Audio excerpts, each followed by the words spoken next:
ಇನ್ನು ಮಂಡ್ಯದಲ್ಲಿ ಮುಂದುವರೆದಂತಹ ಹನುಮ ಧ್ವಜ ಅಭಿಯಾನ ಈಗ ಮತ್ತೆ ಮುಂದುವರಿತಾ ಇದೆ. ಒಂದಷ್ಟು ಘರ್ಷಣೆಗೆ ಕಾರಣವಾಗಿತ್ತು ಮಂಡ್ಯದ ಕೆರಗೋಡು.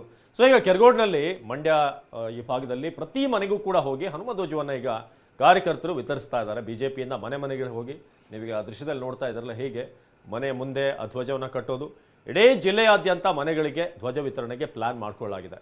ಸೊ ಬೆಳಗ್ಗೆ 11 ಗಂಟೆಗೆ ಮನೆ ಮನೆಗಳಿಗೆ ಹೋಗಿ ಹನುಮ ಧ್ವಜ ವಿತರಣೆ ಇವತ್ತು ಕೂಡ ಮುಂದುವರಿಯುತ್ತೆ. ಸೊ ಬಿಜೆಪಿಯ ಜಿಲ್ಲಾಧ್ಯಕ್ಷ ಡಾಕ್ಟರ್ ಇಂದ್ರೇಶ್ ನೇತೃತ್ವದಲ್ಲಿ ಎಲ್ಲರೂ ಕೂಡ ಹೋಗಿ ಈ ಧ್ವಜಗಳನ್ನು ಕಟ್ಟುವಂಥದ್ದು, ಮಹಿಳಾ ಕಾರ್ಯಕರ್ತೆಯರು ಕೂಡ ಈ ಒಂದು ಅಭಿಯಾನದಲ್ಲಿ ಭಾಗವಹಿಸ್ತಿದ್ದಾರೆ. ಸೊ ಭಾವನಾತ್ಮಕವಾಗಿ ಮತದಾರರನ್ನ ಗೆಲ್ಲೋದಕ್ಕೆ ಬಿಜೆಪಿ ಈಗ ತಂತ್ರವನ್ನು ಹೂಡಿದೆ.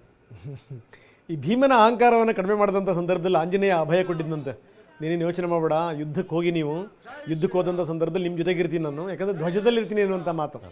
ಈಗ ಬಿ ಜೆ ಪಿಯವರು ಕೂಡ ಯುದ್ಧಕ್ಕೆ ಹೋಗ್ತಾ ಇದ್ದಾರೆ, ಅದರಲ್ಲೂ ಮಂಡ್ಯ ಗೆಲ್ಲುವಂಥದ್ದೇನು ಸಾಮಾನ್ಯ ಸಂಗತಿನ. ಹಾಗಾಗಿ ಏನು ಅಂದರೆ ಅವ್ರಿಗೆ ಸಿಕ್ಕಿರುವಂಥದ್ದು ಈಗ ಹನುಮ ಧ್ವಜ ಬಿಡ್ತಾರ. ಹನುಮ ಧ್ವಜ ಸಿಕ್ಕಂಥ ಸಂದರ್ಭದಲ್ಲಿ ಅದಕ್ಕೆ ಪುಷ್ಕಳವಾಗಿ ಅವಕಾಶ ಮಾಡಿಕೊಟ್ಟಿರುವಂಥವ್ರು ಅಂದರೆ ಪಾಪ ಕಾಂಗ್ರೆಸ್ನವರು. ಹೀಗಾಗಿ ಹಿಂಗೆ ಈ ಸಣ್ಣ ಮಟ್ಟದಲ್ಲಿ ಬಗೆಹರಿಬೇಕಾದಂಥ ಸಮಸ್ಯೆಯನ್ನು ದೊಡ್ಡ ಮಟ್ಟಕ್ಕೆ ತಗೊಂಡೋಗಿ ಅದನ್ನು ರಾದ್ಧಾಂತ ಮಾಡಿಟ್ರಲ್ಲ, ಈಗ ಅದರ ಸಂಪೂರ್ಣ ಲಾಭ ಪಡೆಯುವಂಥ ನಿಟ್ಟಿನಲ್ಲಿ ಬಿ ಜೆ ಪಿ ಪ್ರಯತ್ನ ಮಾಡ್ತಾ ಇದೆ. ಮನೆ ಮನೆಗೆ ಹೋಗಿ ಧ್ವಜವನ್ನು ಕಟ್ತಾ ಇದೆ.